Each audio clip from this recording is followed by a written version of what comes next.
The great Sean Puff Daddy, P. Diddy, Love Combs once said, "You know we had to give you a remix, right?" Well, okay, it's not a remix, but it's rather part two. So if you're ready to be that activist, if you're ready to make a difference, take 5 minutes and listen to me as I show you how to be an activist and how to make a difference in your sphere of influence, in your community, in your city, state, nation, and world. Let's get into it.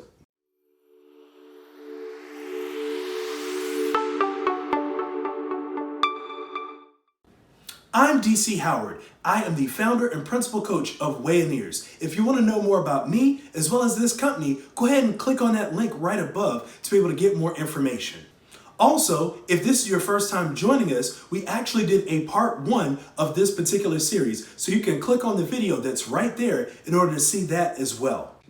And so what I want to be able to do is in this next 5 minutes is be able to tell you 2 patented strategies. Once again, 2 patented strategies on how you can be an activist, on how you can make a difference in that sphere of influence in your community, in your city, state, nation, and world. So on last week, we talked about where do you go about starting when it comes to being an activist, when it comes to making a difference. And so on this week, we want to be able to talk about who do you talk to first, now that you know where to start. So when it comes down to knowing who do you talk to first, I'm actually going to challenge you to be once again on your P's and once again on your Q's. Once again, being on your P's and once again being on your Q's.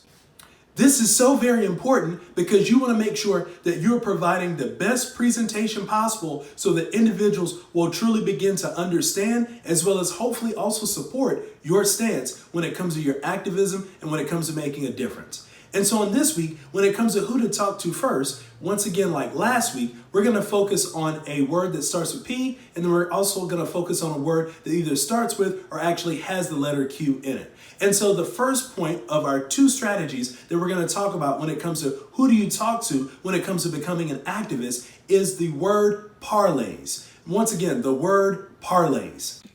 That word parlay should sound very familiar to our French speakers out there. Parlez-vous français, mon chéri?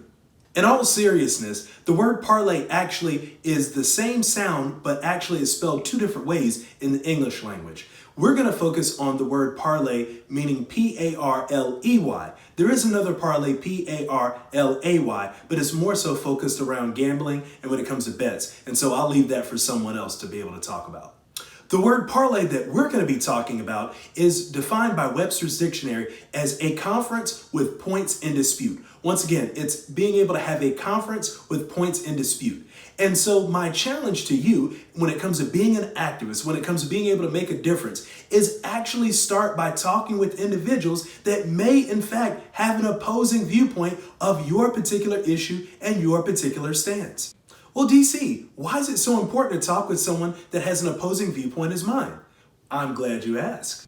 Being able to talk with someone that has an opposing viewpoint provides 2 wonderful gifts that we may not receive if we did not get to do so. Number 1, it provides us a 360 view of our particular issue or stance. Because when it comes down to being able to make our particular issue or stance important, we want to make sure that we're able to see the complete side of it.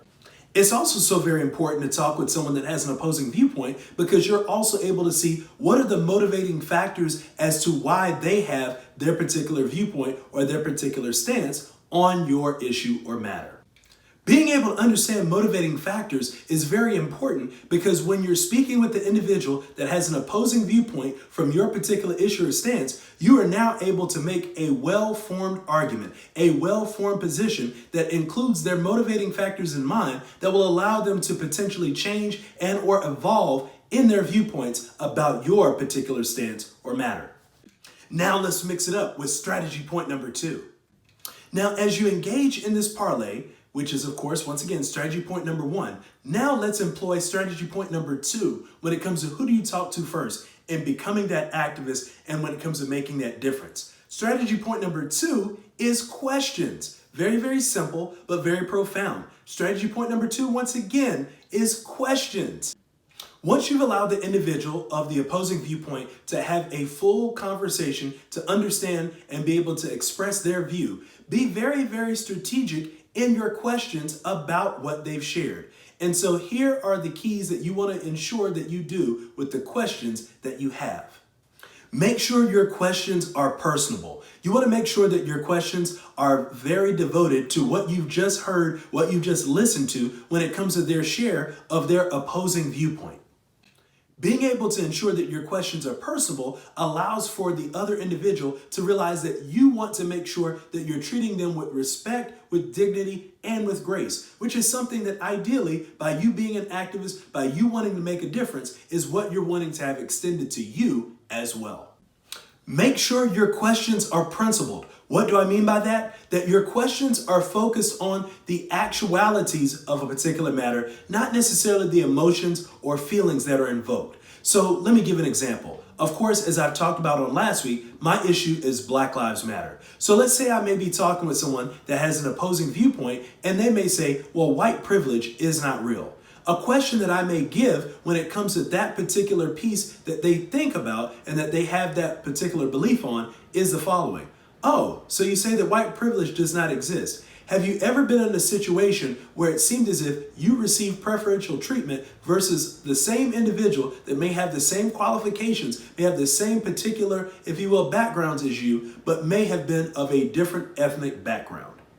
Notice in my question, I never went after the person personally, meaning I never went after their intellect, I never went after their feelings or their emotions, but rather I attacked the actual principle, which is the belief, which is the stance that they have in that scenario that white privilege doesn't in fact exist. Lastly, when you're talking with an individual that may have an opposing viewpoint as you, make sure your questions are practical. What do I mean by practical? Practical is, after this conversation, after this parlay is done, will the questions and will the conversation that I've had be able to linger in a positive way with this individual to where they may actually allow themselves to play back or be able to even give out certain parts of this conversation with another individual, possibly even another group that has the same viewpoints or the same stance as they do. So for example, a practical question that I may ask my brother or sister that has an opposing viewpoint about Black lives truly mattering is I may ask, well, now that you've potentially seen that there may have been an opportunity where white privilege did work in your favor, do you find that that same white privilege may work in the favor of your family, of your friends, and of loved ones that you know and care about?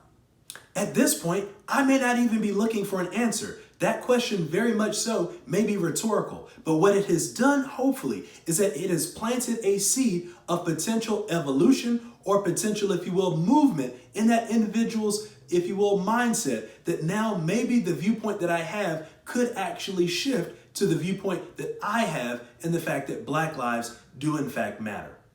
Whew, DC, that is a lot. Yes, indeed it is. But that is the work that you, yes, you have the ability and have the absolute competence of doing and being that activist and being able to make a difference. Rocks usually are never obliterated with one particular stroke, but rather they're actually chipped on and chipped away so that ultimately their actual power and their ability is able to crack from within.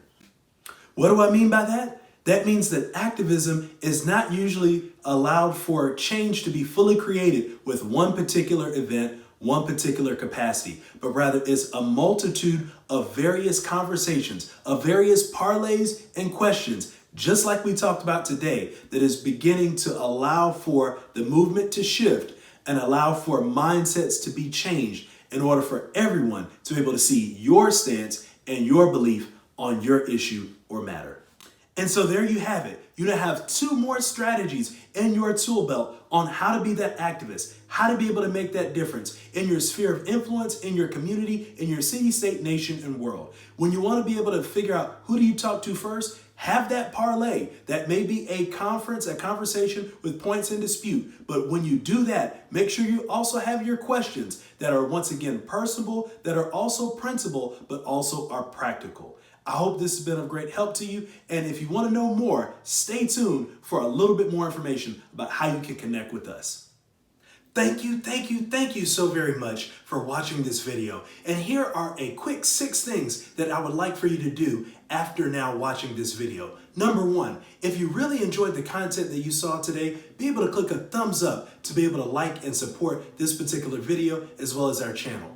Number 2, in the comment section, type some comments about what you liked about this video, as well as also if there are particular things that you would like for us to talk more about or be able to share more about in future videos that we have. Number 3, go ahead and click on that subscribe button. Go ahead and subscribe to us so you can be a part of our total Wayineers network that we're able to have all across the world. Number 4, click on that get notifications bell so you, yes, you are the very first individual to be able to know about the fresh new content that we deliver each and every single week. Number 5, follow us on social media. We're on social media on Facebook, Twitter, Instagram, and of course YouTube, all with the handle @Wayineers. And then number 6, look in our description. Once again, look in our description and you can book a session with us. You can have a session with us here at Wayineers and myself, DC Howard, founder and principal coach, master certified life coach, and the care coach that stands for career and relationship excellence coach for the millennial and specifically our Black millennials, where you can be able to get a absolutely free 30-minute exploratory session, as well as also we have session plans that are available for you, and we want to be able to connect with you. So look in our description.